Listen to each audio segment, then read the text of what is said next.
following program makes use of copywritten material as part of a psychological examination of music. All music copyrights remain property of their respected creators. Hey there, friends. Bet you didn't think you'd see one of these again. Today's show is brought to you by 12th Street Bar, the place in Huntsville to get a good drink, listen to some good tunes, and hang with your friends. Get over there, 1024 12th Street, Huntsville, Texas. Every time I go there, I like to get a good little glass of Jameson on the rocks, maybe even, straight if I'm feeling, frisky. But every time I go there, the experience is great, the music is great, the environment is great, the people, the workers, everything about the place is great. So get yourself over to 12th Street Bar and have a great time yourself. Hey kids, welcome to today's show. In today's showcase, a special extraordinaire, we listen to the man, the myth, the legend, the hip-hop real king. Slim Shady. Chicka real Slim Shady. Chicka cherry cola. No. We listened. We got into Savage Garden. Yeah, that was a sick Savage Garden reference. I hope all the hardcores know exactly where I was going with that. But no, we listened to Eminem today, and this is probably one of the coolest, or at least well-known, popular artists that we've ever listened to together, or we done a show on. At the time, I thought Pink Floyd was probably the biggest that we did, but I feel like Eminem probably tops them. It's not Skittles. It's Eminem. Exactly. And we talk about all of his albums. We're going to try something different so our asses don't get sued. And we're not going to play any songs, but we definitely want to encourage you to listen to the songs that we suggest. So while you're listening to this, if you want to pause it and you want to find the songs, if you have the ability, definitely do that, and then come back and listen to what we have to say about it. If not, that's listen to it on your own time. But please go out and listen to these songs.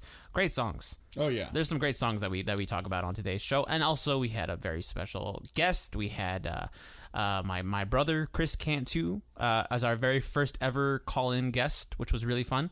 Oh yeah, and we talk a little history about who Eminem was for us as kids. And, we talked about every album, and we talked about his history. Exactly. It was a real fun show.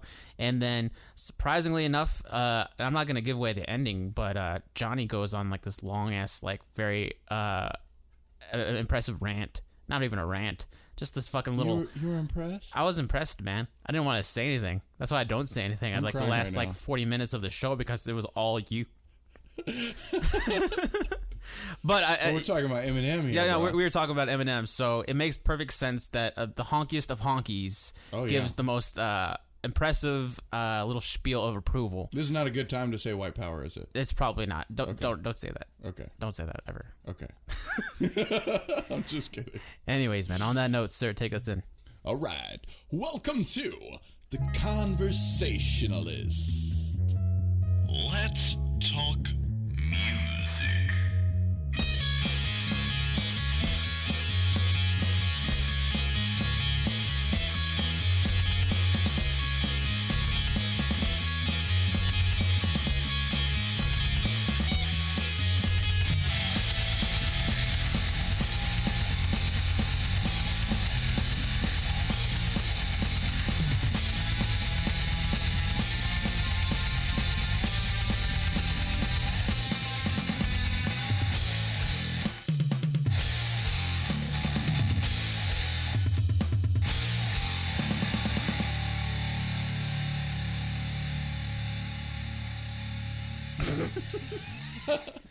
I love when you do that. Oh, all right. Hey, how you doing, buddy? Hey, man. How's it going? It's going great. Today, we are going to talk. Well, that's good. About some... we're going to talk some Chicka Slim Shady, some Marshall Mathers, some Eminem. Yeah. What other aliases did he go by? Did he go by anything? Skittles? We're going to be talking about the legend himself, Eminem, and he did go by the king of hip hop. Well, I think that's rightfully a good name for him, because Absolutely. I think, well, okay, if we're going to be going into this sort of conversation about hip hop, because you're coming into my turf now, sir. Oh yeah. Whenever all of this talk about him being the king of hip hop and all that. I think when you look at the numbers, yeah, he went certified fucking diamond on one of his records. He's like one of the 6 greatest selling musicians of all time. You know, like he's like he has the numbers. Best selling artist of the 2000s. Yeah, he's got the numbers to rightfully back it up. But when it comes to like some LL Cool J or some Biggie Smalls. Yeah, man, this is not my turf. Yeah, no, I'm just kidding. I'm just tossing out random. I don't even know who the fuck Biggie Smalls is. But I'm sure he doesn't have shit on the Notorious B.I.G. But no, I think Eminem. I think now more than ever, I think he rightfully deserves all of the credit that he gets for being such a huge staple for this genre of music. Yeah. Because when you think about when he started, when he first started, I thought. Well, then again, in the time that he did start, it was in the same realm of when you saw bands like, and I'm just throwing these names out here, but like you see like Blink-182, right? Okay, that you saw their first music video, midgets, them streaking, them spoofing all these boy band, music videos. It was all a joke. It's like what that guy's age, Yeah, and then fucking Offspring, Fly for a White Guy. That's not. They try and play that shit serious. Right. Nah, it's all fun. It's all games. And then fucking his first album comes out. Hi, my name is. Yeah. It's all. You thought it was just like a big spoof or whatever. Right. I don't want to say this because I don't want him to kick my ass for this, but like almost like Weird Al Yankovic type style, where it's like dressing up and playing characters and like imitating. Yeah. Spoofing certain people. It was fun. It was. But whenever I first saw it, you couldn't take it serious. Couldn't take it serious at all because you thought it's just just this white boy having fun, being silly. Wasn't until that next album. Wacky songs, Right. But no, if we're gonna dive into it, man, I'm sure we're gonna go through a whole fucking. I don't even know where to start, to be honest. I'm sure we'll treat this like a goddamn book report and go into all of the nitty gritty details of who he is. But I can only speak from my experiences. Yeah. Okay, that's a good place to start. Okay. Your first experience. First experience with the Slim Shady, and this is something that I actually wanted to bring up to kind of go along with Eminem, is that and we've had talks about this before, where you are introduced to a musician, an artist, whatever, through a family member, through a friend. They like, hey, I just heard this new artist, check him out. Right. My older brother, Chris. You may not think this because it's such a dork, but back in the day, he was like big into Eminem. Please tell me he bleached his hair blonde. He did. Did he really? I'm not even lying. And Chris, I hope you're listening to this. He did, and I remember I did too. But that wasn't until that was like 12. But that's besides the point. He did it when he was like 10, and I was probably like 6 years old. I can happily say that as much of an Eminem stage I've ever had, I've never bleached my hair blonde. Well, I don't know if he did it because of Eminem. I know he did it. Right. We'd have to ask him. I'd have to call him up and ask him if Eminem was the reason that he did it. If only we could do that on the podcast. I wish. Nah. But anyways, no, he was huge, and I don't know where he got into them from. But I know one day he came home with like a mix CD that had "Hi, My Name Is" and all these other Eminem songs off the first album. Yeah, it wasn't the album; it was just like ripped off of back in Napster days. Right. And he would play it on the CD player in our room, and we'd listen to it together. And eventually, like, I would be stealing his CDs, right? And I would be listening to all. I did a lot of that when I was a kid. I stole a whole lot of CDs from either my mom, my brother, my former stepdad, my dad. I stole everybody's albums, which I want to formally apologize for that. Because you're probably wondering, hey, where's my Best of Danzig CD at? I have it. Sorry.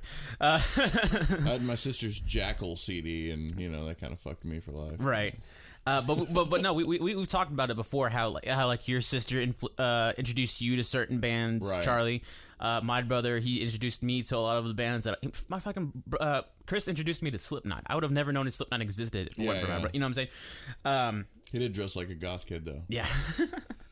But that's what I feel is like the best music that you'll ever keep with you. It's stuff that's like introduced to you from like a family member, because that's stuff that you kind of grow up together with. It's something that you can connect with them. Right. And for me, for the early stages, it kind of was Eminem, and that may be, like I said, that may be very surprising, because you know me, I'm very wide with my variety of music. I listen to everything and anything. Certainly, you try not to build any walls. Oh, never. You don't trumpet. No. Hashtag trumpet. No. But when I was about 10 years old, I was listening to Eminem. Not 8 through 10, whenever the first album came out. That prime time year of music, 97, 98, 99. Right. And I remember it was fun. I used to like listen to his songs so much that I would like memorize them, and I'd go to Catholic school, and I'd be in the lunch line, and I'd be with my friends Lance Brenda and Chris Weisgerber, and I would just be like, just flowing, like reciting everything that I could remember off of these songs. And I remember once I got in trouble. I legitimately got in trouble, not for doing that, but we were writing. It was some writing assignment, and I wrote the line, I just drank the fifth of vodka or something like that. To drive. Yeah. I wrote something like that, and I got sent to the principal's office for that. And I didn't say, I heard it in an Eminem, so I didn't want to rat him out back then. Yeah. But he's had enough of that. Yeah. In his life. He doesn't need me just making shit worse for him. But yeah, so like he kind of was a heavy influence on me as a kid. It's hard to believe, because when you look at who I am nowadays, you never think, he was kind of there when I was really discovering music. Like I have like my probably top 5 bands that I listened to as a kid that really like shaped who I am, but he was in there. He was in the mix of like artists who were influencing me with their style. And his first album came out, the Slim Shady EP.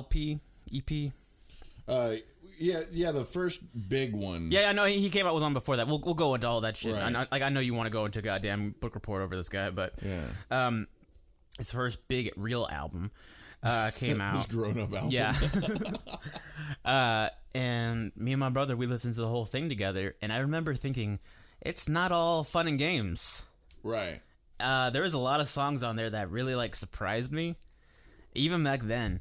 And one of the songs that I heard that I was like, singing while I was in the lunch line or whatever, which we'll go into a little bit later as far as listening to it or whatever. Rock Bottom. Yeah, that was a great fucking song. Yeah, the Slim Shady LP. That's the name of the album. Yeah. And then like there being like skits on the albums. Yeah. Fucking. That was one awesome thing about him. Yeah, I remember the one Ken Kniff. Do you remember that one? Nuh-uh. Basically, it's just it's the sound of like a guy just like coming in like the most like violent, or like he's like, oh fuck yeah, like all this like really really weird shit going on. Have you heard the one where he does the same thing, but it's like Shaggy too dope. Yeah, that's the one. Is it that that's one? Ken He's talking about Insane Clown Posse. Yeah. And of course, there's no way to avoid it, but listening to the album while mom's around, and then that shit comes on. Yeah. Turn that off, that whole thing. Which those moments are what I lived for. Those were the most funniest moments of my whole life. Same thing, and this total tangent, but the same thing happened on Dr. Dre's 2001 album, which is another album that I bought and me and Chris listened to together. There's a bit on there, I think it's called Pause for Porno. Oh, was it? Yeah. And it literally is, it's like a skit. It's literally a skit of a guy fucking 2 girls at the same time. And then the whole, it's basically just close your eyes and watch porn. That's basically what you're listening to. It's just, oh, fuck yeah, oh fuck it, that whole thing. Back in the day before the internet. And that's all we had. That's all we had. Exactly, man. Just our imagination and these sounds. That's what I have. That's what I use now.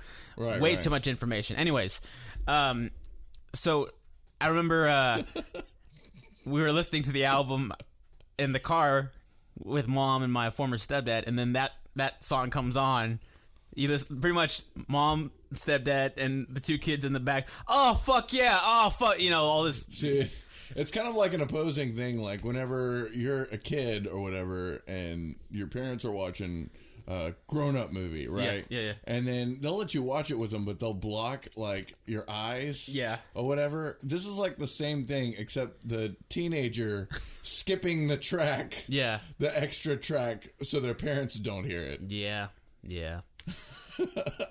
That was life for me. This is reality, right? That was life for me, man. That's how it all shaped who I turned out to be. Real talk number 5. Real talk. But anyways, back to Slim Shady LP. Yeah, Slim Shady LP. Yeah, that had a lot of fucking great songs. That's actually the only album that I ever like consistently owned. I've always had, some version of that album. Yeah. And I wouldn't say that it's my favorite, but all the way through was really fun. Yeah, really that's exactly. Yeah. You had your goofy songs, and then you had your skits, but then you got into the other side of Eminem, which is the side that personally I love. Right. Angry Eminem, like real hard. You said emotional, right, but like me, like fucking. You hear his voice just like get close to the mic and just like. And here's a big chapter right here, because this is the beginning of Slim Shady. Yeah. This is what Slim Shady was. Slim Shady is the alter ego who can do all these things, who can say all these things without having to worry about the repercussions. That's what was going on in Marshall Mathers' head whenever he was coming out with it. Eminem was him. Yeah. But Eminem is him as soon as he hits the stage. Slim Shady is the guy with the fucking Jason Hockey, the Voorhees mask, and fucking the purpose behind like Guilty Conscience, that song. You've heard that one. Yeah. It's basically him and Dr. Dre, going into these different scenarios of, Dr. Dre's kind of like the angel on the shoulder, and Slim Shady's the demon. And eventually, at some point at the end of the song, whenever the character finds his wife cheating on him, he fucking Slim Shady starts talking mess about Dr. Dre. He's like, Mr. Dr. Dre, Mr. AK, Mr. NWA. Yeah. Starts talking shit, and then Dr. Dre's finally was like, fine, blow their fucking heads off. Both of them. Yeah.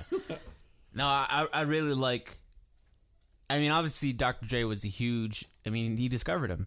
He found it. He gave him his career or whatever. But I just love their sort of chemistry with each other. How they do songs where they talk shit, but it's still so fun. It's so great because they share that sense of humor. Yeah. It's very, very important that they have that. Yeah. And if it wasn't for Dr. Dre, Eminem, even being as amazing and brilliant as he is, probably would not have been able to make it anywhere close. Oh yeah. Anywhere with the big names out there with anything. He'd be like Immortal Technique probably, just like a genius, but unheard from the major ear or respected. Yeah. And I think Dr. Dre really helped him open up because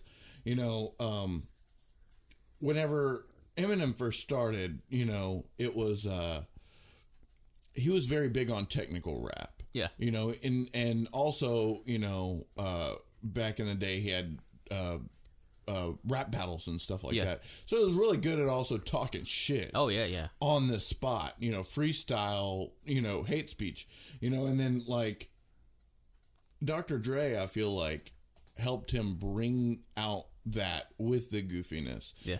Also, I mean, if it wasn't for Dr. Dre's beats. Oh, yeah. Eminem's music wouldn't ever be that par. Yeah. You know what I mean? Would never be that level. I think a lot of what his music is and a lot of why I want to listen to it in the first place, outside of just the wittiness and the fastness and the skill, that Eminem does bring, is the beats. Oh, yeah. The beats are so amazing. It's not even just like the beats. You say beats, and rap beats kind of mean also the music as well, the instrumental. Yeah, the whole package music-wise. And that's something that I've always noticed with Eminem. Whenever you go like his early stuff, it's good, but it's real simple. Right. And like kind of like, you could, maybe it was just the technology at the time. Right, or the Infinite album? Yeah.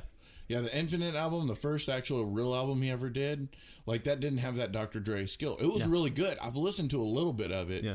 It doesn't really feel the same way as listening to other Eminem music. But I mean, it still had a lot of skill. You could tell that in his voice, he was really amateur. Yeah. You know, but skilled amateur. Oh, absolutely. And that was something that whenever I would first listen to, not even just like his songs, but just like him like do like live performances or like live appearances or whatever, just like how like quick he was with like his freestyles and like all of his like just coming up with stuff on the spot. You know, like he dropped out of high school when he was like 17, but to be that fast and to be that quick with stuff like freestyling and music and just coming up with it on the spot like that, there's got to be like, it's got to be like, he's got to be a fucking mutant or something, man. He's you know, he's the lost X-Men member or some shit, because he's, you know, something is going on in his brain, just like bam, bam, bam, bam, bam, to always be like 2 steps ahead to where he knows where he's going to go next. Right. You know what I'm saying? So for me, that was always something that made me very impressed with him, made me look up to him, just because like, fucking, who can do that shit? Right. You know, it's he's turning into a goddamn superhero. He's superhuman. Superman. Anyways. Right. But no, sticking with this album before we, and also I want to definitely dive into the evolution of his sound, because we were talking about it, his music, how it was started from one spot with Dr. Dre and how it evolved later on into stuff, his more recent music. Role Model, that song, you know, don't you want to grow up to be just like me, you know. Oh yeah. It was funny how he was that on some shady LP? Yeah. Okay. It's kind of funny how he's like making it aware of like his fucked upness. Yeah, exactly. Yeah. And I think, you know, they say write what you know. Yeah. You know, if you know nothing but dread, write about it, and, you know, it'll work. But when you look at his life and all the things that he's done or all the things that he's been through, and then you hear it being turned into music, it's like, holy fuck. Like, he's really telling a true story of himself, but still in a way that people listen to it is like, fuck, man, you're really hitting those spots. Yeah, absolutely. And it's crazy whenever you, like, if you were to be introduced to Eminem, and the first song you listen to is Hi, My Name Is.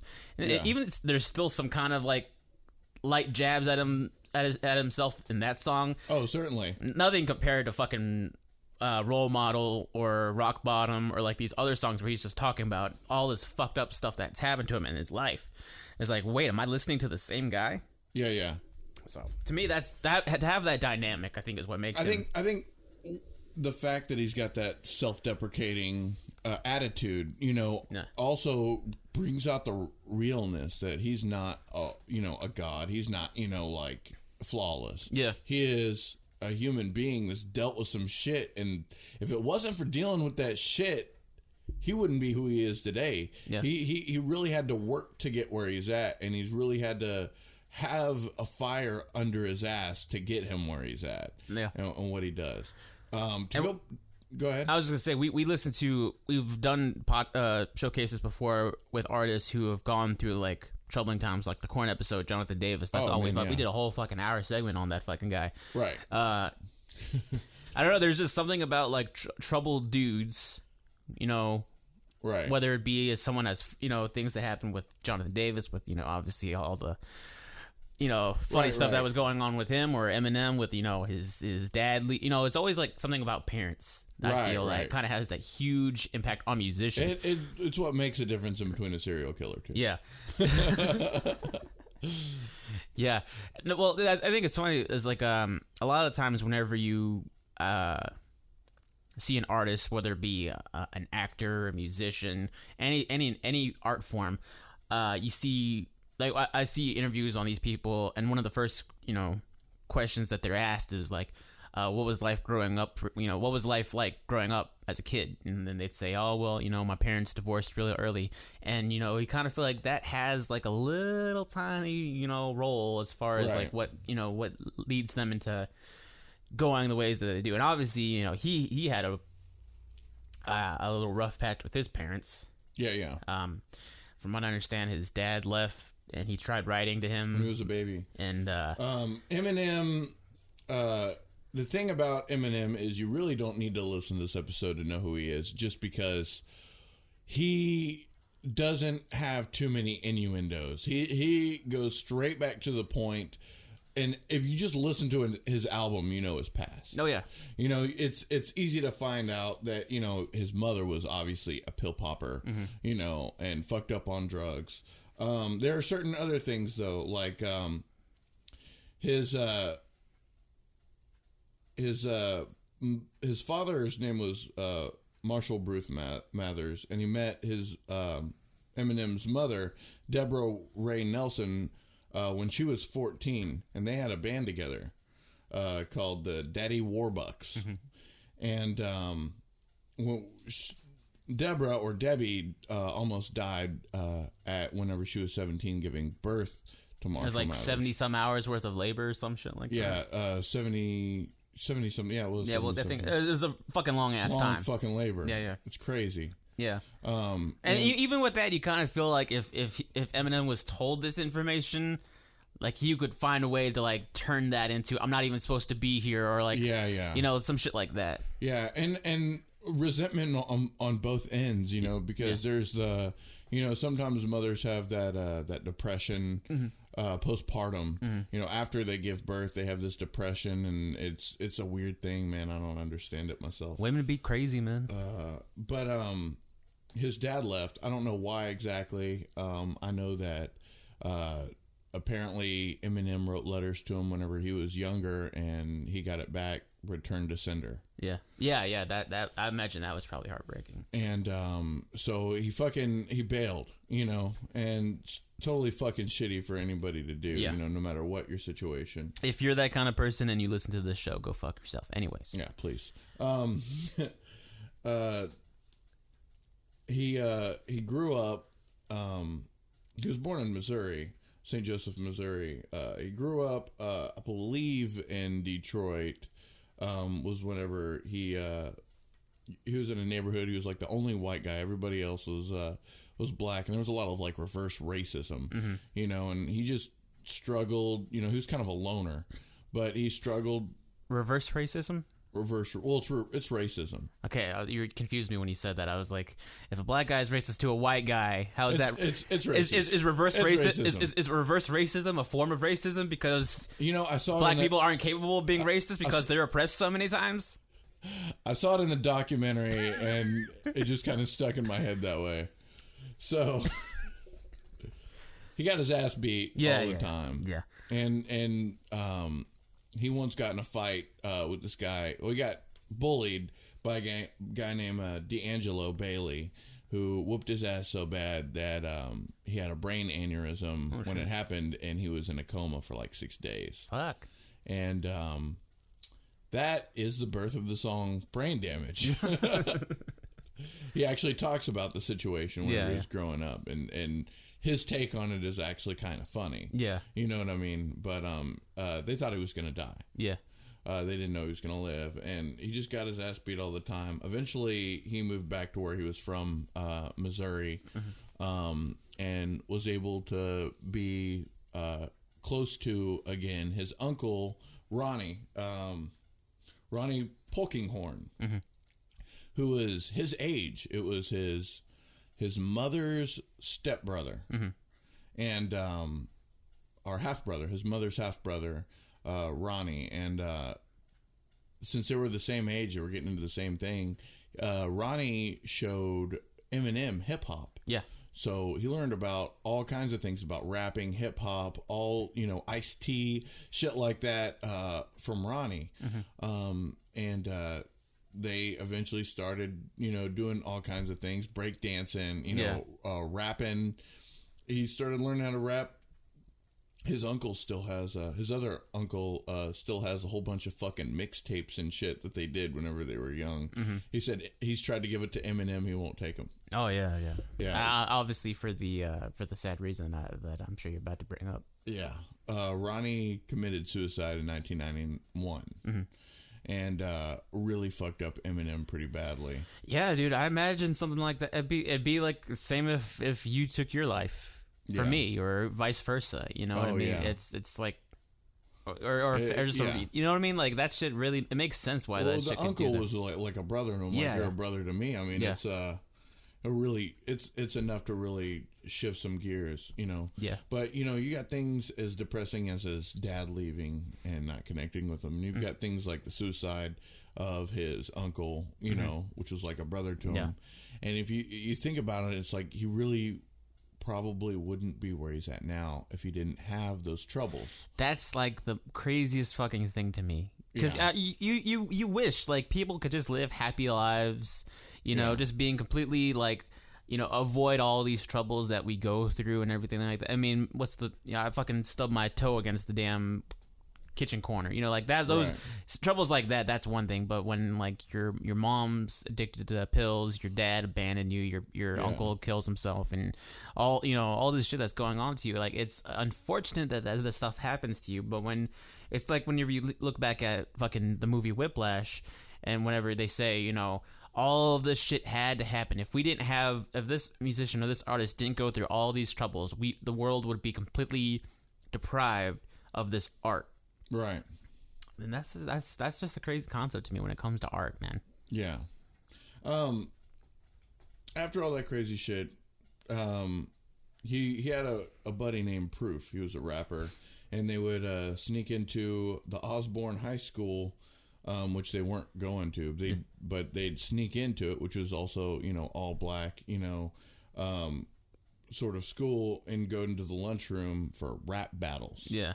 You know, so you could see how they would have such a push, you know, with so much racism against them, you know, and they're bringing up the same fucking lines all the time, you know, about how white he is, how he's a cracker and all that, you know. Yeah. And he's actually being able to fucking snipe them for real reasons. Yeah. You know what I mean? And on Saturdays, they'd go to open mic at the Hip Hop Shop on 7 Mile, Detroit. Right. What's funny, and I know I've never once told you this, but whenever I was living in Wisconsin, I made friends with these two ebony fellows, one by the name of Ronnie, and the other one by the name of CJ. His name was Carl. And what's so funny? Carl Johnson. But anyways, we would hang out at recess. That was fifth grade. And they were big into hip-hop. Right. I mean, come on. Obviously, they're into hip-hop. Anyways. That's fucked up. That's fucked up, Nico. And we Go back to your room and listen to reggaeton or whatever you do, man. Fuck you. So but during recess or whatever, we would try and, like, freestyle. Like, we would try and, like, lay down some, like, you know, verses or whatever. We tried to do it. That's totally not uncommon, man. No, I know, but I'm just saying this to you as who I am. And I remember we used to do it, and it was fun. I mean, I don't remember me being that great. Ronnie was probably the best one out of our little boy band that we had. Carl was good as well. Me, I was just there for the looks. Yeah. And I remember one time, like, 3 girls came over to listen to us, and, like, honestly, true story. That was probably like the first spark of like music attention getting that I ever had in my whole life. Is like, I'm about to spit some rhymes, and like 3 white girls are like listening to us. No, they're called snow bunnies. Yes, snow bunny. Yes, absolutely. But that was my first taste at attention. Nice. But anyways, I could never freestyle. Man. No, you probably. Well, what are you talking about, man? You do it in your own way, though. You do it in your rock and roll heavy metal way. You used to do it back then. Yeah, but not like real words. Oh, I never could hear a fucking word you were saying, so I always believed that you were doing it. I call it a success. Okay. But moving on, I guess, I mean, if we're going to go into a song that we want to listen to, or however we're going to be doing this now, one song that I said before that was really huge and very influential for me, and that obviously it left a mark with me because I was always reciting it and I was always like, you know, singing it. Has to be Rock Bottom. Rock Bottom. Okay, so all the listeners here, I want you to pause the podcast and go find the song Rock Bottom from Slim Shady LP. Slim Shady LP. Cool. All right. So that was Rock Bottom. Definitely one of my favorite songs off of that first album, dude. Like the way that it goes with the beat, and obviously whenever it comes with the guitar bit, like that do do do do, gets me every fucking time. Anyways, we're gonna make history today, and we're gonna have our first on-air guest, the man, the myth, the legend, the governor himself, Chris Cantu, my brother. Say hello, Chris. Hello, how you doing? All right. Hey, Chris, how's it going? Hey, what's up? Okay, so we're talking about Eminem today, and obviously, early on when we were kids, we listened to a shitload of Eminem. I don't know if you remember, but some of the first songs that we really jammed out together was like Eminem's first album. Like, do you remember any of this? I certainly do. I remember. And if it wasn't for you, I probably would have never discovered who he is. What I'm curious about was who was it that introduced him to you, if you can remember back that far?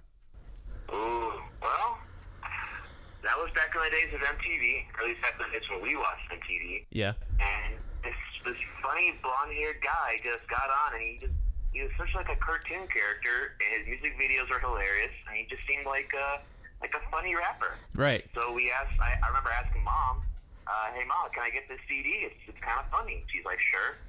And she saw the little parental warning sticker, but she's like, oh, okay. And then we listened to it in the car for the first time, and we really realized that his music videos were very, very censored. Yeah. Me and Mom got to listen together what he was really saying in those music videos, and boy, did her eyes go wide open. Yeah, that's what I was saying. Like, how many times we would like listen to songs like while we were in the car and we would be going on road trips, and then we'd just be like listening to like. Do you remember the Ken Kniff skit that he did on the first album? Oh god, yeah, it's been a minute, but I think I recall it. Yeah, it's pretty much like this guy just like having some form of gay orgasm. Or like orgasm, like oh fuck yeah, like just weird like orgasmic sounds. And I remember the first time we listened to it with Mom, and Mom was just like, what the hell, like. We had plenty of times where the music that we were into kind of like bit us on the butt because of how like graphic, how like they're just saying lots of curse words, dropping lots of N-bombs.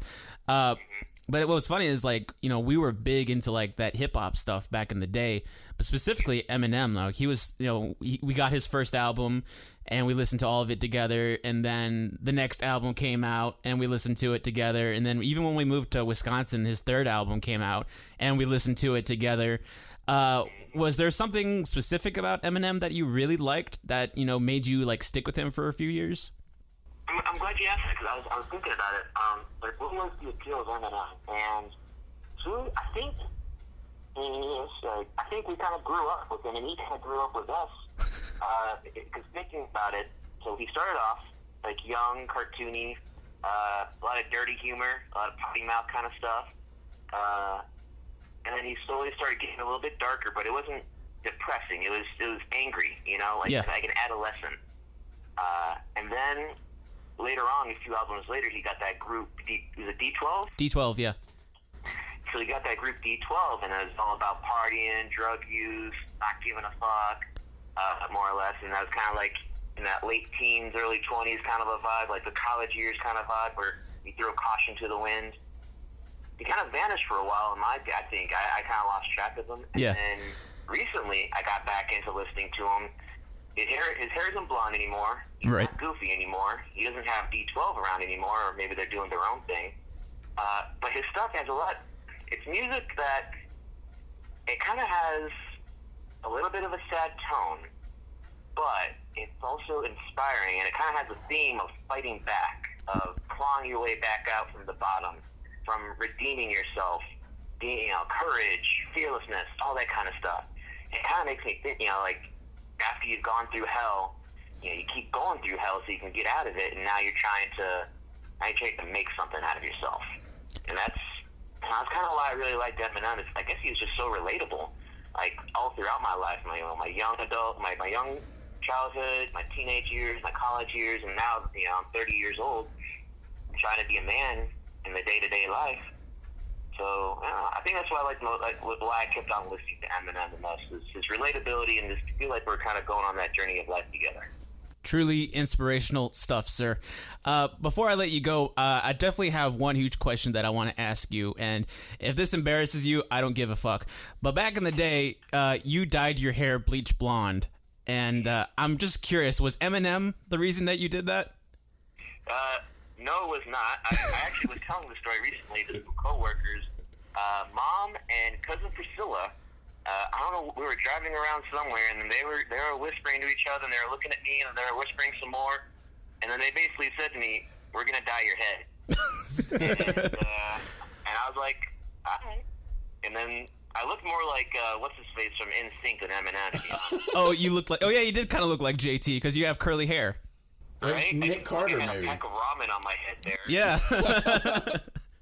Yeah, it was more of an NSYNC thing than it was an Eminem thing, unfortunately. Hey, that was the shit back in the day, man. So I'm sure you were looking the times. So Yeah. if you were to pull that shit off now, I'm sure you'd get some funny looks. But who cares, man? Anyways, man, thanks so much for being on the show, buddy. I'm gonna let you go. We're gonna get back to the show. I'll call you a little bit later, man. All right? Awesome. Thank you for having me. All right, love you, bud. I'll talk to you later. All right, bye. And there you have it. All right. That was fucking fun.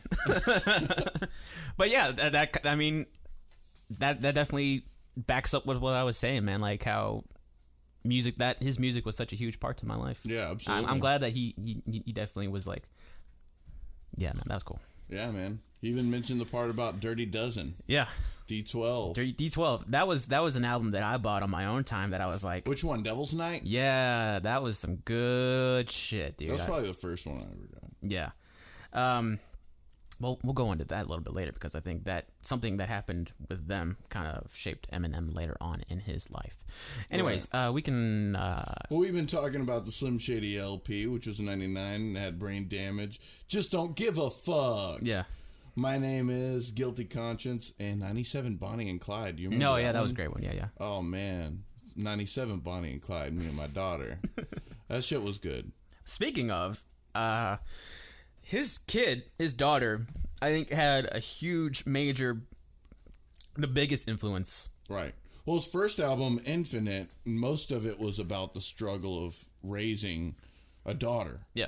You know what I mean? And how hard he worked. He was working fast food, washing dishes. Yeah. Through the album, I mean, that's like the demo he was trying to get, played. He eventually did get it played through the radio station that's been fucking trying their hardest not to let it go. They were just like, no. They just didn't give him a chance. Yeah. Eventually they did, and when they did, it just changed everything.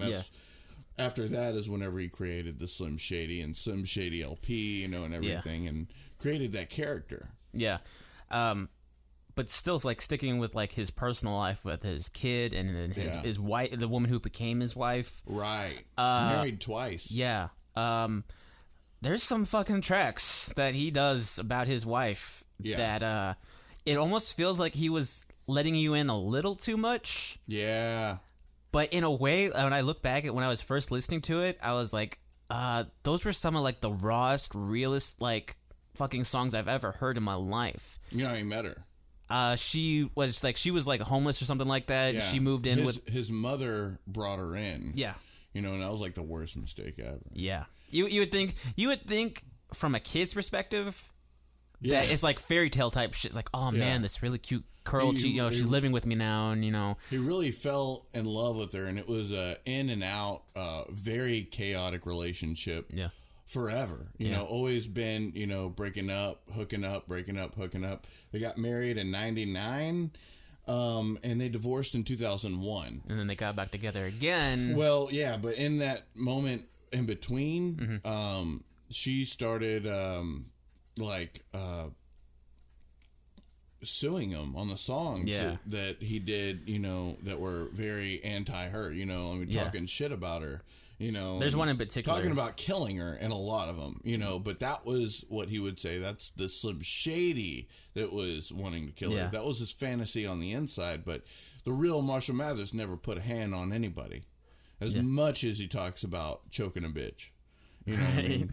And he does a lot of the time, but I mean, what's great about that aspect of him always talking about killing and choking a bitch, he always comes back with another track later being like, dude, that shit's fucked up. Anybody who would really, put his hand on a woman is a real piece of shit, you know? And that is what I like to hear out of his music, that there's an actual moral side to all the anti things he's saying. You know what I mean? Yeah. Some might say it's like kind of like a cop out in a way, because like you just spent one song spending 5 minutes talking about how you want to kill this bitch, and then the next track's like, nah, I didn't mean that. But shit. I was just kidding. It also shows, though, I mean, like, what kind of genius he is, because he can write this song, he can write that song, he can write this song, he can write that song, and just fucking keep going. His rapping styles are so different all the time. Yeah.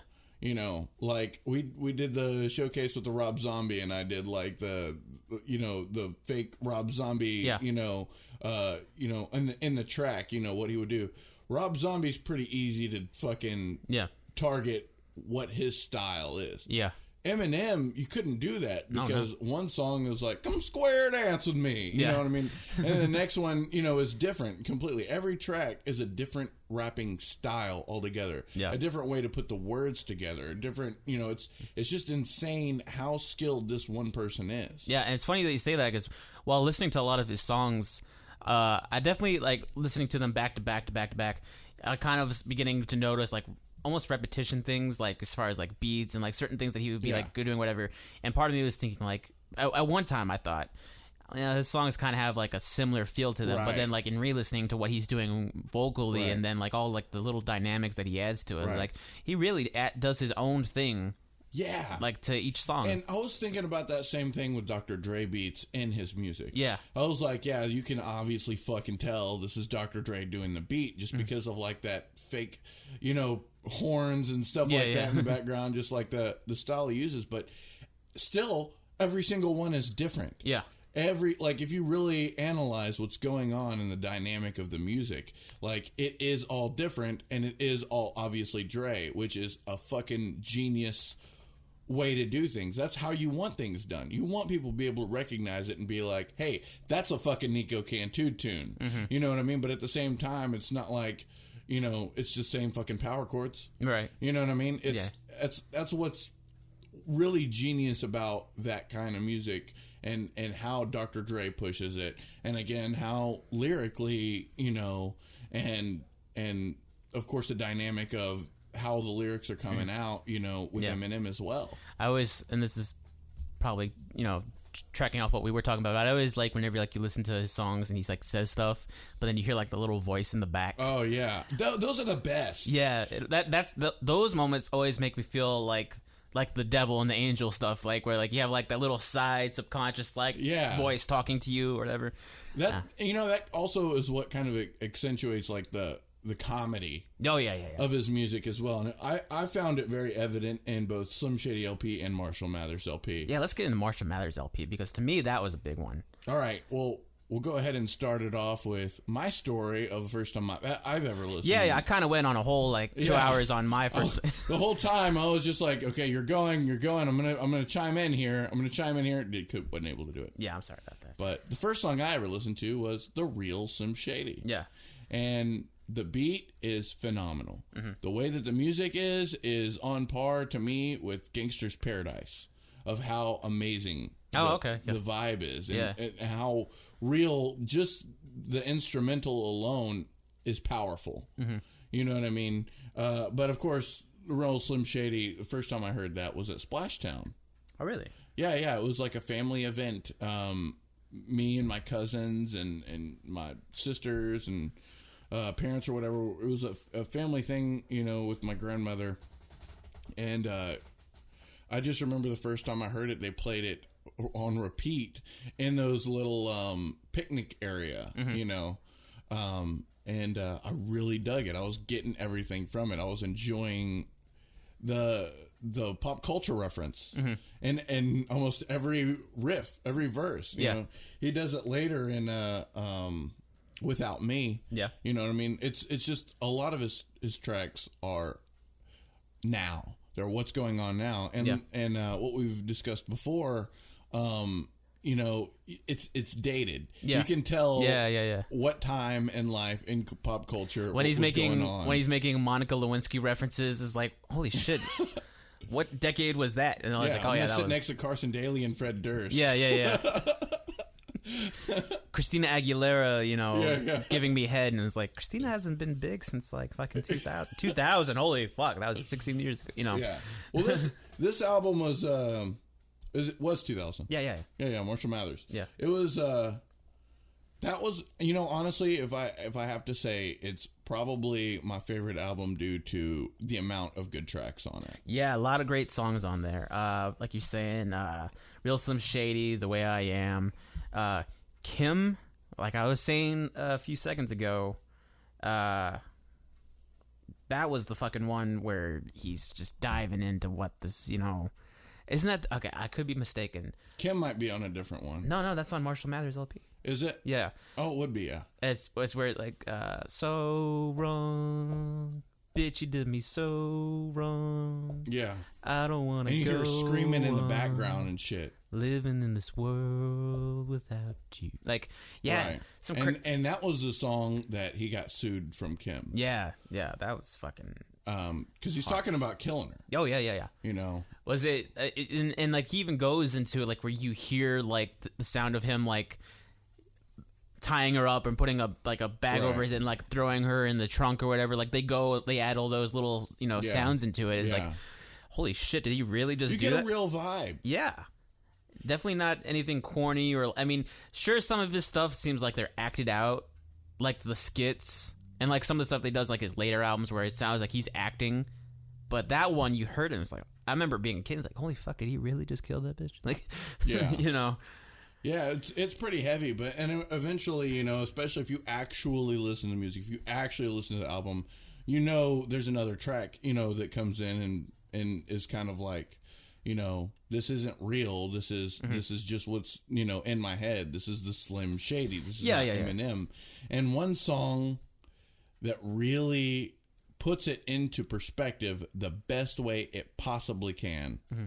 And this is my song, but I'm going to go and talk about it beforehand. Okay. Stan. Oh, fuck. I totally forgot about that damn song. Stan will put me in fucking tears just listening to it, man. It's real shit. And it's about, first, the musical aspect, it's all like, it's got Dido. It's got a song from Dido, I believe. Thank you. Is it Thank You? Yeah, Thank You. Yeah.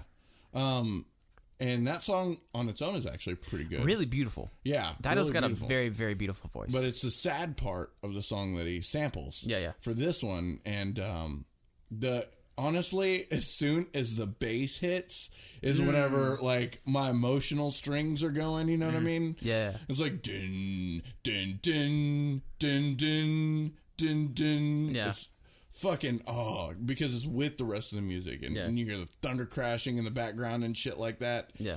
Like all those extra sounds are real fucking important in what he does. Mm-hmm. And the song is about a fan, who is taking all of his lyrics literally and who wants, like, he's obviously psychopathic. Mm-hmm. He's got some issues that he needs to get sorted out, and he's talking to him, and Eminem's not shooting back. He's not writing back. And so he's like, this is what's going on. You never wrote me back. That's kind of fucked up. You're not writing me back. We should be together. Mm-hmm. And then eventually, like, Eminem's like, what's this crazy shit about you wanting to be together?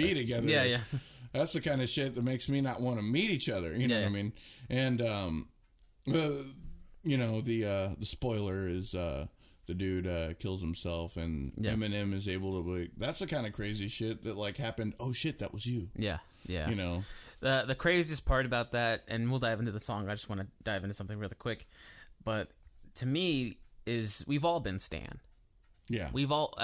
I've definitely been Stan, you've definitely been Stan, millions and millions and millions of people have been Stan, where like all you want is just your idol's attention. Right. For just like a split second. Now it's the point where if you post a picture on Instagram and the artist likes your picture, you're like, oh my god, oh my god, I get that way for sure. Oh yeah. Or one of my, some of my heroes, do the little heart on Instagram, or like it something that I put. I'm real fucking ecstatic about it. Just because I've been looking up to you, you're showing me attention. Yeah, no, I mean, and I'm 100% grateful that I have had positive responses where I wrote my favorite drummer, not my favorite, well, I wrote the drummer of Circus Survive, which is like probably top 3 of my favorite drummers. Right. I wrote him, it's like, hey, I'm going to go to your show in Houston. this day. I'm really excited about the new album. I'm gonna buy it. You know, just reaching out. And he sent a message back. It's like, wow, man, I can't wait to experience it with you. And I was like, holy fuck. Man. I was like, I can't believe you actually did that. Because, I mean, it's not like he's like a super well famous where he's like always busy. But still, in my head, I'm thinking, he's not going to write back to me. It's pointless. But I did it, and he said, wow, I can't wait to experience this with you. And then taking a picture with the guitar player of Circus Survive and then posting it on Instagram and him liking it, I was like, okay, man, I'm getting some positive. I'm getting their attention. I'm grateful for this. Right. You know, but hadn't, you know, I'm not saying I would ever go down the road that the fictional character Stan, who's knows if it's even fictional or if it's real, who knows. But if I don't think I would go down that route where I'm like, you know, kidnapping and like doing, you know, all this shit. I would hope not. Yeah. But one thing that Eminem does point out that kind of touches on the point is we're all Slim Shady. Mm-hmm. You know what I mean? Because that's the purpose of the song, "The Real Slim Shady." Will the real Slim Shady please stand up? In the music video, eventually everybody's standing up because everybody's got that side to them. Mm-hmm. Everybody's got that anger that they can put into a character. Mm-hmm. You know what I mean? And it's just kind of like one of those things that really represented why the song was what it was. Yeah. The beat is everything to me on it. Yeah, no, the musical aspect to it, like we were saying, like once that bass hits, you're like, fuck. For me, it was always whenever Dido came in. I always thought that her input, or at least taking that sample of that song and putting it in, always made it seem a little better. And what really made me happy is, I don't know if you ever saw it, but whenever he performed that song with Elton John on the Grammys. Okay, about that. Mm-hmm. That was a lot of the things that a lot of his music beforehand was could be taken as homophobic. Yeah. You know, and that's one thing that he did to kind of show that. If you ever saw any of his interviews, or ever saw how he was around like those types of people, you kind of got the vibe that maybe he was just like really uncomfortable with them, right, or something like that. So, right, but in general, he's not homophobic. I know, but he kind of had like that, you know. Get away from it. You know, I think a lot of it has to do with how you're brought up. Yeah, you know absolutely. What I mean? I'm sure the culture that he was tough as is. Yeah. Everybody calling each other a faggot. You know, I mean, it's one of those things. People get really defensive about things that shouldn't get defensive about. Right. And I think that was a giant step for him. Oh yeah, absolutely. You know, to be completely recognized for what he is, and not, you know, as a hater. Mm-hmm. You know, not somebody who does breed, you know, that kind of stuff. Depending on, no matter what is in his lyrics, you know, a lot of it's just fucking playing. Mm-hmm. You know what I mean? Yeah. How he'd probably say clown and dog. You know? Yeah. But that performance that he did with Elton John, though, it was very beautiful. And Elton John, being the legend that he is, right, went on stage and fucking owned. He was wearing the most beautiful, like, pink reddish suit. Yeah, I seen it. Yeah, it was wonderful, man. Yeah. But sang it good, man. Yeah. If I had to pick, though, I probably would stick with Dido. No disrespect to Elton John, because, like I said, legendary status. He's got somebody else that sings him on his live shows. Just one of his. He's got his own singer, and she's a real fucking good singer. Oh yeah, I imagine so. Something about Dido's voice that just makes me happy inside. Anyways, yeah, but that's my song, so you guys can pause it if y'all want. Just the listeners know, John is crying his eyes out right now. No, man, I'm good. No, seriously, he really was fucking crying. Hey, man, that song's emotional, all right? Hey, I know all. You don't gotta explain emotional to me. I totally get it. And while we were listening to it, whenever I was saying, you know, how we've all been Stan before, and then watching this guy, the real Stan, go through everything, is like, how many times have you ever been a kid and you had your idol's poster on the wall? See, I'm just glad that I've got many idols. Yeah. I don't want to get sucked up into one and become Stan. Mm-hmm. Pardon me for chewing into the microphone. I totally forgot we were live. Yeah. Yeah, dude. I know if like Abe Cunningham of the Deftones did that to me, that's where I would turn into Stan. It was like, I became a fucking drummer because of you, and I don't get nothing back. Like, fuck you, Abe. Yeah. Not really. You're still the greatest of all time. Anyways, no, fucking beautiful song. Everything about this song. I mean, even the intensity towards the end, whenever Stan's going on, you know, when he's in the car and he's driving, he's talking about all this shit about, you know, when you dream, I can't sleep when you can't. Yeah, that whole thing. I was like, oh my god, like that's where it gets so real. Yeah, I don't know. That music video was fucking crazy, though, man. Yeah. It had Dildo acted in that, didn't she? Yeah, she sure did. Yeah. So. Gotta love some of that dildo. Anyways, moving on from this song, was there any other songs on this album that you wanted to talk The Way I Am? The Way I Am, that's a great one. He performed that with, like, Marilyn Manson. Yeah. That was cool, because they were both really controversial at the time. Yeah, they were the most probably controversial artists of like the late 90s, yeah. I mean, Marilyn being who he is, the fucking weirdo that he is, and then Eminem being with his lyrics, you know, all the shit that he was saying, he's causing up some controversy. Yeah, it was a match made in heaven of weirdos. Right. I remember, like, back in the day, man, in the 2000 area, you know, we had a word for people that dressed and talked like Eminem, but it's kind of inappropriate. What is it? I'll just go with "we grow." Oh, okay. So, that's the appropriate way to say that. I guess that's the most. Yeah. Yeah. I don't think we'll get any. That's PC. I don't think we'll get in trouble for saying that. Yeah. We'll be good. Right. But yeah, no, that was such a great song. Basically, this was another one of those albums where all of the tracks had like that good high quality of sound and lyrics. This is another one of those records that got like $10 billion in sales. Well, yeah, I got a lot, man. Yeah, all of his albums have done really well, but it was the early ones, in my opinion, that I think not only were they just really commercially the best, but just like the songs that stick with you the most. Like, yeah, you know what I'm saying? It was a fun album all the way through. I mean, Slim Shady and Marshall Mathers LPs were really fun. One more fun one for me, and another one that comes close to my favorite is the one that came after that. What's that? That is the Eminem Show. Oh, yeah. Remember that one? Absolutely. This was the last album of his that I bought, not intentionally because I don't like Eminem, but like we were talking about, me and brother, you know, we stayed with him for a good while, and then you know, I totally had this album. Oh yeah. Fucking, and obviously it was the first music video that I saw for it with Without Me. Yeah. He's fucking running around in a fucking superhero outfit. Chronic. Yeah. It went back to like those wacky, goofy types. When he was a kid, he was real big into comic books. Yeah. So seeing him be like that in that video is like that's fucking cool.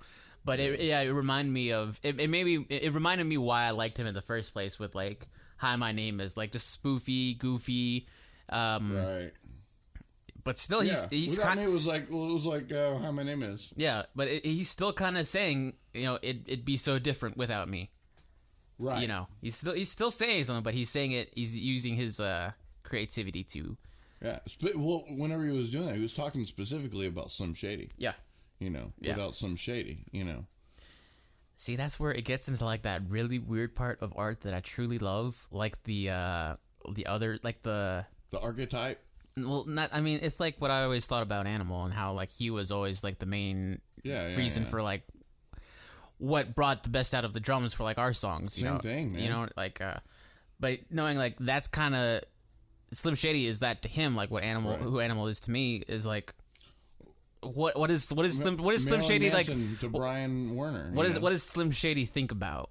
You know what I'm saying? Like not Marshall Mathers, but what does he think about? Slim Shady thinks about choking bitches, fuck the world, you know, middle finger, you know, out, you know. Did you know that there was a cartoon series back in the day on the internet? I think it was like the Slim Shady Show. Did you know about that? I didn't know that. I actually, for this episode, I downloaded a podcast that has Eminem. It's Eminem's show. Yeah. And he does the podcast, and so I subscribed and I listened to it. And the guy is not Slim Shady. He's not Eminem at all. Yeah. But he says he is, and he's got like this British accent. And he's like a totally different person. And I think that's called the Eminem Show. Oh, okay. And it's just like, yes, in my past album. And he's got like 5 or 6 episodes, and he's fucking really legitimately posing, and it's fucking hilarious. That's too funny. But no, back in the day, he had like on his website. If you ever went to his website, he had like little cartoon series. I think it was called like the Slim Shady Show, where it was basically like just telling stories, but it was like through cartoon form or whatever. And I remember trying to watch it while I was in middle school, like on the shitty ass internet that we had. Yeah. And yeah, I don't know. Yeah, I don't think I've ever watched that, man. It's poor quality. It's like it's the type of shit that you would see like on newgrounds.com type shit, you know, like. Oh, okay, yeah. okay. Anyways, back to the album. Yeah, Without Me was always like, that was like the big one for this album for me. I didn't care when it came out for it. When it came out, I didn't really care for it. For that song? Yeah, I was more about like Superman. Oh. Okay. Change in the House of Flies, greatest song to fuck to. Superman, close runner-up, just saying. Superman was definitely one of those chill make love songs. Even though like the lyrically, like it's kind of making fun of it. Yeah, but you know what I mean? Like it's more like, yeah, we'll do this thing, but then get up back on that runway. You know? Hell yeah. It was always a fun song to listen to. The lyrics were fun. Yeah. Same thing with Cleaning Out My Closet, man. That was some deep shit. That was a big one for him. I remember that was like the only Eminem song like I could fucking rap all the way through. Yeah. Like I knew the lyrics. I remember everybody was like, I'm cleaning out my closet, like trying to sing along to it.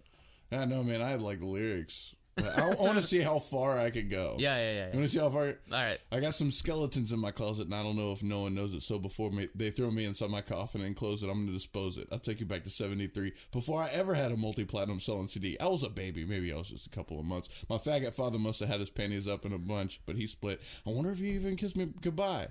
No, I don't. On second thought, I just fucking wish he would die. Hell yeah. That's that. Yeah. Without fucking up. Golf clap, sir. All right. Yeah, I dug that song too. My dad's gone crazy. I don't know. Oh shit! Was that really? I think it was Haley. I don't know. Okay. I hope it was. Oh no, it really was. Haley has a credit on that song on Spotify. Oh shit! So yeah, that really was her. My dad's gone crazy. Yeah, that was a cute song. Oh man, see, I was thinking about this. Like, all of his lyrics are really bad, like for kids. You don't want really any kid to listen to any of his songs. No, yeah. You know what I mean? So I wonder, like, if you are a kid and your dad sings a track with you in it, like, do you get to listen to it? I think that gives you a pass. You think it gives well, because at this point, she was probably like 10. She was born in 95. Yeah. Okay, so she probably was 7, 8. Yeah. I don't know. I can't do math. But anyways, what other songs on there? Fucking, what was the Sing for the Moment? Was that the one with Steven Tyler? What was the one with Steven Tyler? Yeah, that's Sing for the Moment. Yeah, that was Sing with me, sing for that was me. another great song where he took the sample of another classic song, and I wonder like how Steven Tyler felt about that. I imagine with how fucking well that did and how much money he made off of it. Then yeah, I wonder if they made $1 on it though. You know what I mean? I think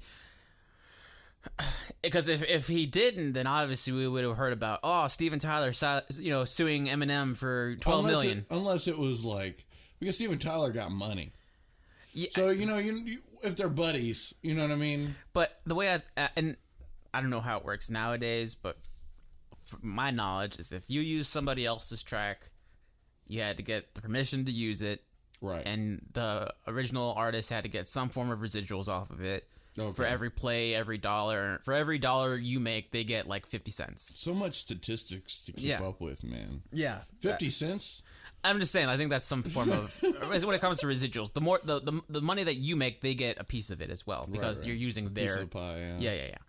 That makes sense. And hey, if Eminem sold fucking $12 billion with this album, Steven Tyler's like, I'll take $1 off of every $1 billion you make or whatever. Is he's gonna be okay. He's gonna be okay. He's gonna be all right. He's already set for life. Yeah. But no, this song was always a great one to listen to, just because I was such a huge fan of Dream On. That whenever I heard it being used in the way that it was, used the music, the drum beat, and then the choruses whenever they came in, it was like, fuck yeah. Well, Dream On was great in general, even though we're not really talking about Aerosmith.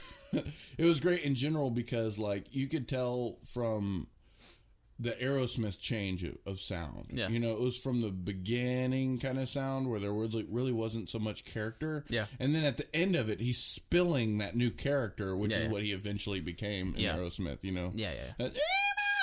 Yeah. You know, that wasn't something that was present early Aerosmith. Yeah. Good song, though. Yeah, it was.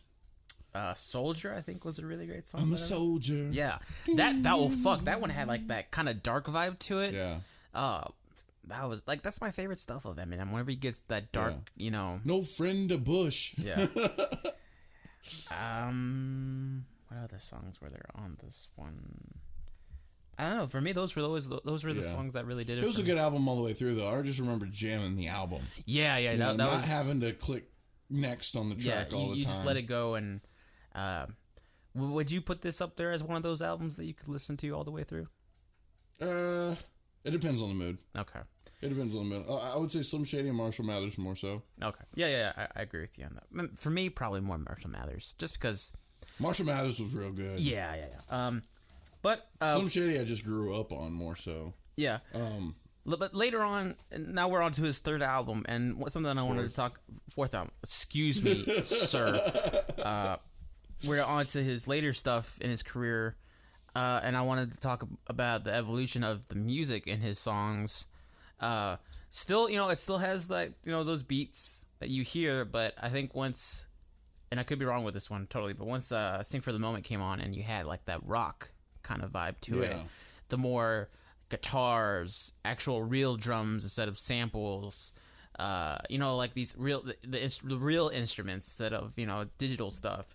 For me, that's when I noticed that Eminem is turning really into a perform. John, pay attention. His performances are turning into like actual events, actual performances, where it's not just, you know, you got like the DJ in the back and then fucking Eminem running from one side to the other state. You know, if you went to his shows, there's the drum set, there's the amplifiers, there's the guitar, you have like band members there, and like it's a whole orchestration. Yeah. And to me, that's what made me think, okay, Eminem's fucking king of hip hop. Yeah. He's fucking there. I mean, Jay-Z, and we're total tangent. Jay-Z does the same thing. Yeah. He has a band. You know, all of his songs are like live, you know, nothing off of like a fucking, you hit play on the key on the laptop, bam, song start. You know, like it's the whole thing's going on. But fucking Eminem just has like that big, like, it's songs that you've known for like 10 plus years, and then you have these bands just playing it and rocking out. You know, that's the thing about like why I always felt Eminem was the most successful is because his music was kind of, it could branch out into everybody. Everybody could listen to it. Everyone could find something, even like the rock people. I mean, you ask anybody, you know, what kind of music do you listen to? And they say, I listen to everything, but this, everything. Okay. But, you know, and say, well, what hip hop do you listen to? Well, you know, I listen to some Eminem. You know, like, but these are the same people who say, like, they listen to, like, rock music. And, you know, they have, like, that one, and they find something that they really like. For me, you know, I listen to the drums and then the kind of like the alternative vibe that you kind of hear subtly in his songs. He's hip hop for life, no matter what. Yeah. But you hear like those little elements of like electric guitars and how cool that sounds with what he's doing. See, Eminem has not ever tried to do anything else other than what he knows he does. Yeah. And it's different for like some of these rap artists that are now. Have you ever heard Lil Wayne's Rebirth album? No, but I'd be shocked if you'd listen to it. Did you listen to it? It's rock. It's wannabe rock. I know he plays guitar, or he tries to play guitar. Some of it's actually really good in like some of the guitar aspect of it, but it's funny. It's funny because a lot of it's so bad. It's so horrible, and he tries so hard. But Eminem, on the other hand, you know, he's got a sound. You know, he's not trying to. He's not just fucking doing whatever he can to get more likes, more appreciation from everybody. He's doing what he does for him, you know, and being real, being true, being honest. You know what I mean? Absolutely. Yeah. I think probably by this time was when the whole D12 stuff was going on, which was another act that he was a part of. which was a band, a little side group of his that I really enjoyed. I bought the album Devil's Night. D12 was a lot earlier. They were doing that, but their album Devil's Night or whatever it was, that came out. Yeah, that came out around. I don't know when that came out. That came out around this time because I remember I bought it whenever I was in Wisconsin, and this album came out whenever I was in Wisconsin. That was the one with my band, right? Yeah, because they all know me, my band. Oh, okay. Yeah.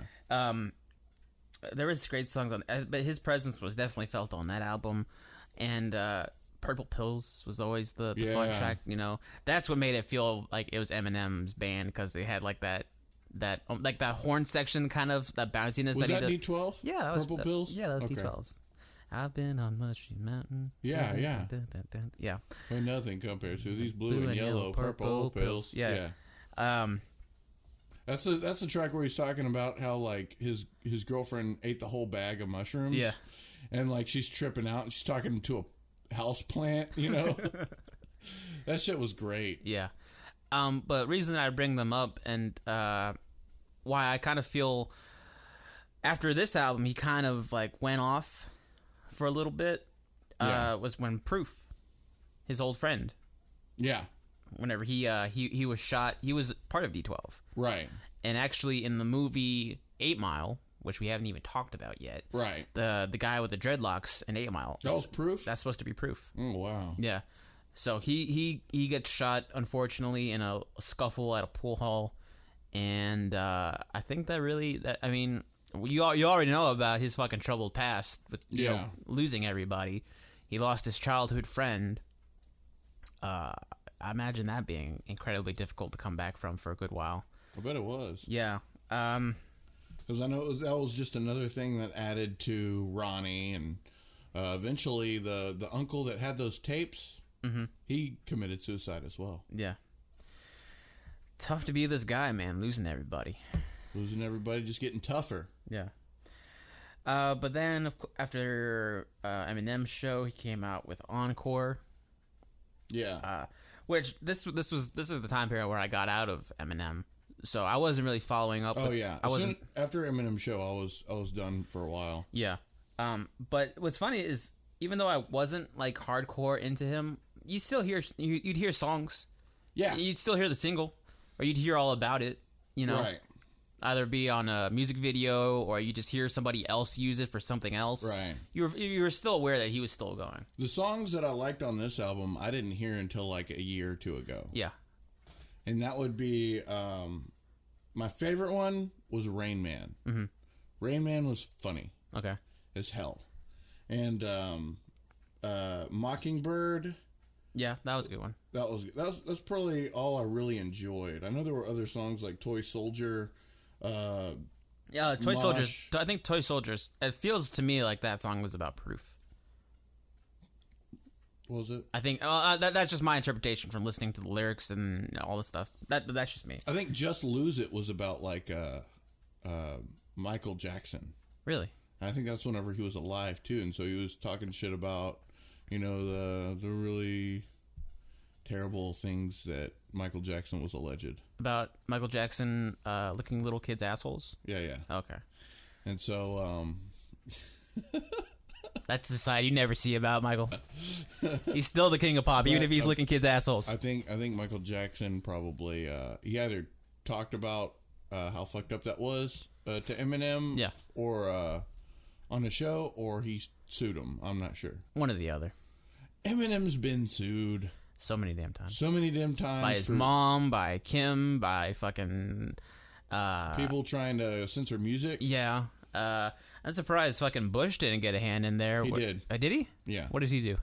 I don't remember exactly what he did, but he showed great animosity to all the things that he was talking about Bush. Yeah. And that was off of this Encore album, I believe. Mosh. Yeah, Mosh. Yeah. Yeah. I mean, just straight up him shouting out, fuck Bush. I mean, you imagine, yeah, that's probably going to cause a lot of controversy, but you got to think, like, of all the artists, like, the big major artists out there in this world. No filter, man. He just went for it, and he said just went for it. Yeah, and fucking... And that is another fucking brick to the wall, not Trump's wall, of why he's the king of hip-hop. Exactly. You know, because he doesn't give a fuck. Or he may, but he's got to show that not give a fuck. And he's got to actually go through the things in life to really say what he feels instead of trying to censor himself. Right. Even if he's got to have an alter ego. I think, and I don't know so much about now, but I think for the time we needed somebody like Eminem. Right. To just sort of be like that true voice of like reality of like, right. Fuck you, Bush. Right. Like, seriously. Like, people are saying it under their breath. They're saying it on the servers, on the internet. Yeah. They're saying it behind closed doors. He went on fucking album that sold 27 trillion records. Right. And fuck you, Bush. Yeah. I mean, unbelievable. And it's also one of those things, he's still being able to do that, but also he's being able to create a little bit more morale for his album. You know, a little bit more of the good person in him he's able to spill on there. You know, you've got songs like Mockingbird, you know what I mean? Yeah, yeah. And songs about his daughter. I hate to go too far. This doesn't really, I don't know if it really counts as an album just because it's like a greatest hits, and that was Curtain Call.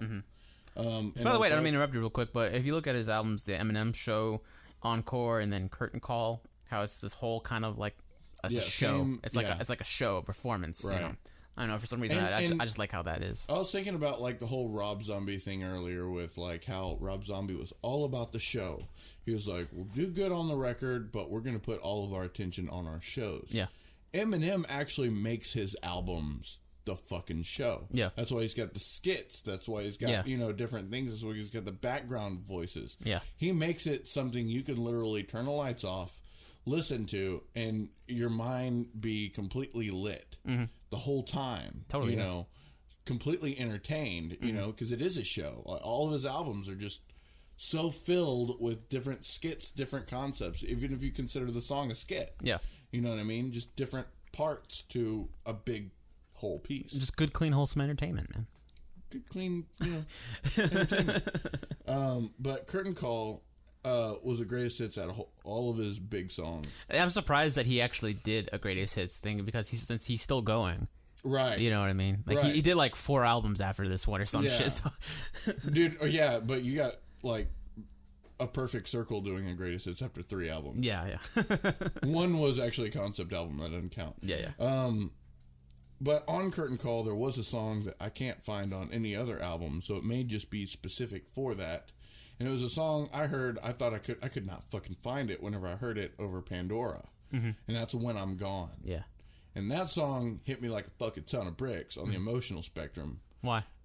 Have you heard it? I've heard it, but I want to understand. I want to know why it hit you so hard. As a parent, I guess. You know, not being able to be around 100% of the time. You know?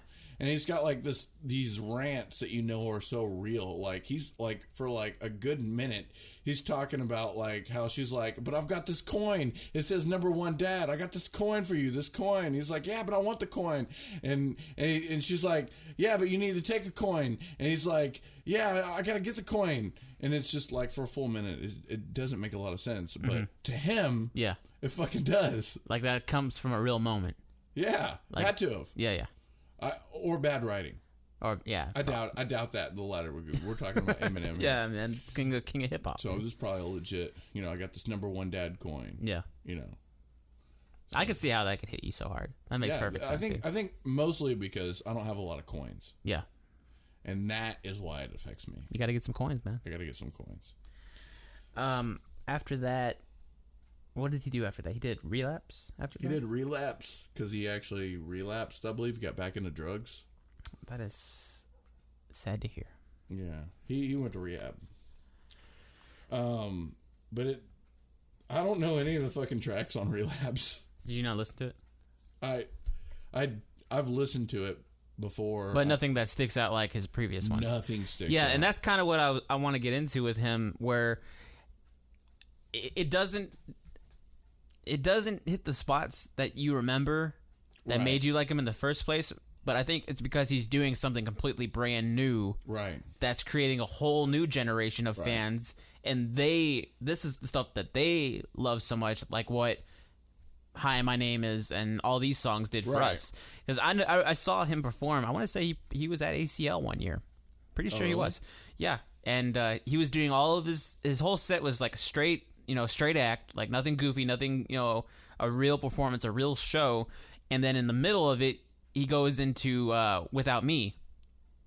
Like it was like, and everyone went fucking nuts. Yeah. Like it was like that one song like everyone's been wanting to hear for years, but he won't play it, and he fucking busted out. Or guess who's back? Back again, that whole thing. Dun, dun, yeah, dun. Everyone fucking lost it, and the audience was so loud singing every single word. Like, imagine like people rapping really loud, because like you see live performances where it's the audience are singing along and it sounds really orchestrated like a choir. Right. But I've created a monster. Like 1,000 people saying this shit. Like everybody on a different fucking time. It just sounds garbled and garbage. Yeah. Yeah, but that's what it sounded like. But it was fucking cool as shit because you did 3 songs back to back. He went from Without Me to Hi, My Name Is, and then I think the last one was like The Way I Am. Like he did like 3. He didn't do the full song. He did like a minute of each song of 3 different songs. Right. Like a compilation all together. Right.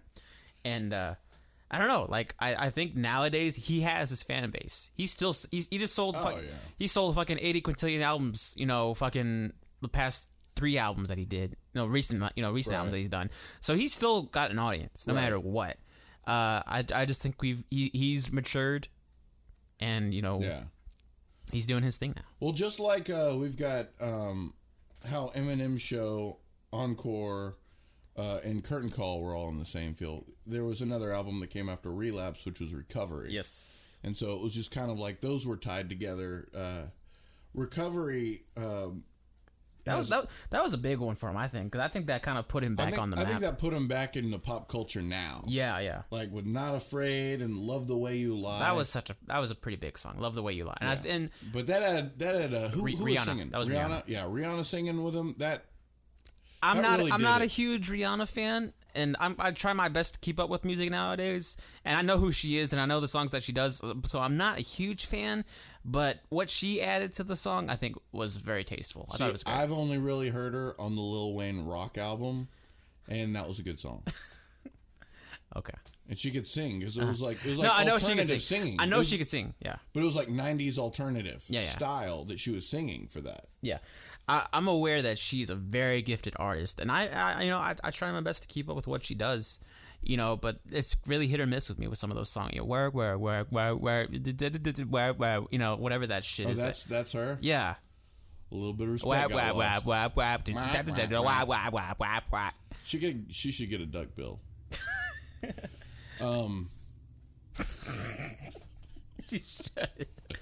She could do the duck face better than anybody else. I think that's actually off topic. That's going to be our next step in human evolution. Women are going to start getting duck bills because of the duck face. I can see that. I like ducks. After Recovery, there was an album that came out called Marshall Mathers LP 2. I like when people do stuff like that. Like they do like sequels. Yeah. Yeah. Like whenever fucking Metallica did like Unforgiven Part 3 or something like that, I was like, why did they? I think there might be 4. Maybe it's just 3. There's 3. That was on Death Magnetic? Yeah. Whenever I heard they did Unforgiven Part 3, I was like, holy fuck. Have you heard the second one? Yeah, the second one was my favorite one. Unforgiven 2? Yeah, I love 2. I like how he actually says in the song Unforgiven 2. Yeah. As in like as well. Yeah. But it's also like the full name of the track. That's stupid. Yeah. Fucking shit. Okay. Marshall Mathers 2 had one song that I really dug. But I dug it a lot. And I think that is the one song that showcases the skill that Eminem has as a rapper, as a fast rapper, as a technical rapper, as a, pop culture rapper. Like everything. Rap God. Okay. Have you heard that one? I haven't heard that one. Oh man, I wish that was my song and I wish I could play it. Tell me about it, man. Why is it so good? He's fast. Mm-hmm. He's fast. No, technically, like it's so amazing how it goes together, and he's got so much energy and at the same time confidence. You can feel the confidence. You know the confidence, man. Mm-hmm. I'm gonna have to play the song for you one day, man. Okay. One of these days. Actually, after the podcast. Yeah, we'll do that. Yeah. Everybody just listen to the song when you get a chance. I guess that makes another song. But everything else I haven't really heard off Marshall Mathers too. Yeah. And I think I stick with what I said a few seconds ago. Like it's not really stuff that appeals to you nowadays simply because of the previous stuff that you came to love so much. It was so good back in the day. It was, but I think what he's doing now is because there's no way he could have gone doing the goofy shit for 20 fucking years. He could have, but he would have never evolved, and he wouldn't have created such good songs that he's coming up with nowadays. Well, I think Rain Man was goofy enough. Yeah. Rain Man was on, what did I say it was? Encore? Yeah. Mm-hmm. Rain Man was on Encore, and that was like the last goofy fun thing I heard. Right. And it was fun. Yeah. I think the Eminem that we have now is a very mature but still respectable young man. Yeah. At the age of 44. Exactly. A young man. A boy who just became a man. But I think that's where his title of, the king of hip hop comes really into play. Is like, because he's doing such. It's not just the style, but it's just like the quality, the overall quality of music that he puts out. Well, and I talked to a little different. I talk to different people who just listen to different genres of music than I do, and I try to kind of keep current. And I'll ask them. They'll ask me what kind of rap I listen to, and I like a lot of underground stuff, But then I'm like, but in the pop element, I can't deny how awesome Eminem is. Yeah, Eminem's really good. I'm more of a contrarian. I like to have my own opinion outside of the popular. Yeah. So it takes a lot out of me to say something like, I like Nickelback. I like a Nickelback song or something like that. So when it comes to Eminem, he's so popular, it kind of makes me feel like a lesser than whenever I'm saying, yeah, well, I like Eminem. I think he's really good, But whenever somebody else hears me say that, they're like, well, yeah, he's the best. Yeah. Eminem, like, a lot of people in the rap field are just like, no, he really is. Like, he's got our full support in what he's doing. You know what I mean? And not only does he have, such a strong support from the rap community. Yeah. But a lot of people that don't listen to rap will listen to Eminem. Yeah. The same reasons why anybody would listen to Insane Clown Posse, which are not really a lot of good reasons, but people who like comedy music, you know what I mean? Comedy rap, you're going to find all that in a lot of his earlier music. You're going to find that technically in all of his albums. There's going to be some form of it. Mm-hmm. Whenever I was listening to Infinite, it was funny. Like, it wasn't so well produced, and you can hear that amateur side, and you didn't have Dre beats, but it was funny. Mm-hmm. It was an older school sort of hip hop. You know what I mean? Like what began before you had cool shits like The Real Slim Shady. You know what I mean? Like, so, I mean, I feel as if Eminem really changed the game altogether and where hip hop was and where rap was. I feel like he's really one of those that moved the style, really put a dent in where the 90s was. I think that whenever 2000 came around, if there was no Eminem, we would be looking at a whole different fucking world. Either that or somebody else would have risen up from where they were from. And I think that all the pieces mixed in right. He got in with the right people. He busted his ass to get where he's at with the luck that came with it. I mean, we're lucky to live in this world where he was able to do what he did and be one of those heroes, that we put on a pedestal. We put Bowie on a pedestal. We put, Jim Morrison. There's so many people, out there who've really changed music and made music what it is. And I think Eminem deserves such a pedestal. And I think that we covered everything that needed to be covered, said everything that needs to be said, and I'm just going to go ahead and say good night, goodbye, and good luck.